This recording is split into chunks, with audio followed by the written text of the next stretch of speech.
Hey fools, your commissioner here with another week in review. We should start off with the most important news of the week. Waller's Flying Circus gets its first victory of the season. Congratulations.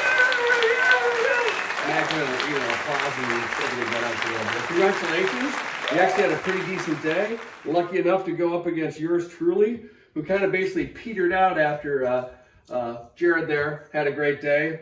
I got what Hopkins was my big surprise, and everything else is kind of pissed off. Meanwhile, Daniel Jones once again did nothing but, for heaven's sakes, Jamar Chase, 42 points, more than enough for him to carry for the day and beat me, even though really he went up against a really crappy team on my side of things. So congrats, Abdul. Good luck in whoever you face next.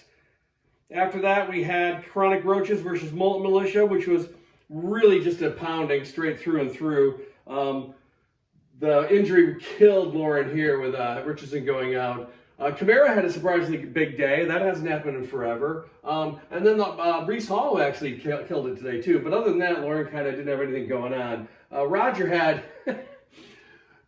this Watt kid. I think he might be onto something. I think he might be a good player. This guy is dominant for Roger. I think he gives him 20 plus points every week. That just carries his defense. He had a really just solid day with everyone else. Another big day with Hurts, but it was enough to give him almost 150 points and slap Lauren around like a little baby bitch. Much like the Cowboys were slapped around by the 49ers, Lauren, if you think about that. It seems very similar, though the Cowboy bitch slapping was even worse. Anyway, let's look at contract year, taking another loss, and look at this. Gridiron Skirts, still keeping it rolling at 4-1. Nice comeback by her. She's a winner. See, Amanda, it's important to watch this stat after the games are all over. It's much more accurate than during the games being on. But Amanda, I know, was a little shaky on starting Brock Purdy or not, but he ended up having a fantastic day for him. Jefferson got hurt, that hurt her, but Thielen had a nice day. And then Etienne in jolly old London was killing it and got her almost 40 points. Defense, this dude, man, I want more like this guy. This guy killed it, getting 20 points, another almost 20 from Williams, made the rest of her defense not even matter. Another great day for her. It's kind of sad to watch someone come in and dominate like this. It embarrasses sometimes your boyfriend, whose team is so shitty. But anyway, let's look at the next team. We got Here We Go Again, who can anyone stop this juggernaut against Vermicious Knids. Now, Brad's day, Lamar had a weird off day. The ass woman by 49ers really took out Pollard. Akers, I was with Brad. I thought that was a nice move that morning. I thought Akers was going to kind of be the surprise sleeper for running backs that day. But Hill was good, but everything else has kind of petered out for me. He almost hit 100, didn't get close. Dan gets another, and this was like a low-scoring day for Dan, but another dominant one. This Montgomery kid, it's crazy what a running back can do when he actually has a decent offensive line compared to when he was in Dallas.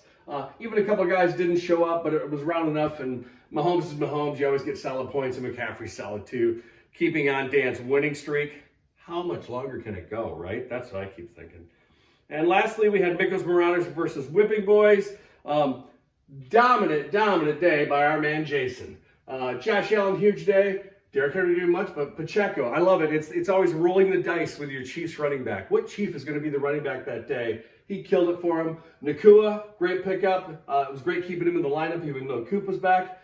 And this guy, he did pretty good. He did pretty good right away. I think, I love it. Jason started with 46 points on Thursday night, so good on him. And then this A-Chain kid, he's pretty good. Sadly, he's going to be out. That's good. That side of things. He had great points like that. His defense was very mediocre, but everything else was so dominant, it didn't even matter. And like Miko puts up over 100 points. This is decent. Even Cousins, who really did a good game, got him 20 plus points. Kills him here though. Is you're basically, I think he got dropped right at the start of the game, so not much you can do about that. Diggs had a huge game, but not enough to carry Miko on. So that's how it's laid out. Let's look at next week and see what we're dealing with. Or I should say, starting tonight, let's take a look at week 6. All right, we got, the Battle of the Balds. We got me against Mika, the two shitty 1-4s, finally up head-to-head. It's really, if this were on TV, this would be your Sunday afternoon game of the week, definitely, for sure. So we got that guys going on. Both of us are kind of struggling. Let's see who can pull out a win here.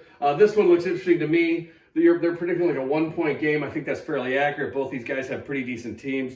Should be pretty interesting based on who they end up starting and who ends up having the day. This will be a fun one to watch.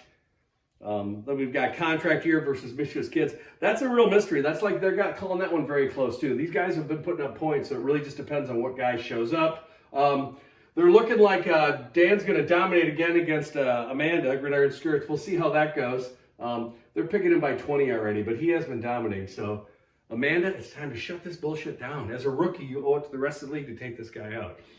Anyway, and then we have Mullet Militia, who is yet to win a game. Lauren, come on now. This is kind of sad. I know you're a commissioner in the league, but, you know, it's time to start looking at that lineup. You're making me look good. That's how bad it is.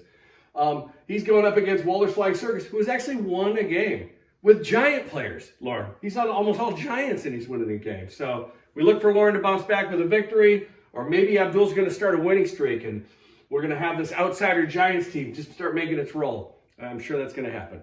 But that's it for this week. Good luck to everybody. Don't forget there's a game tonight. As always, I fucking hate Thursday Night Football for fantasy football. I just want to say that for the record. I hate it. Anyway, everyone, good luck this weekend except Miko. Go Vikes. Burner!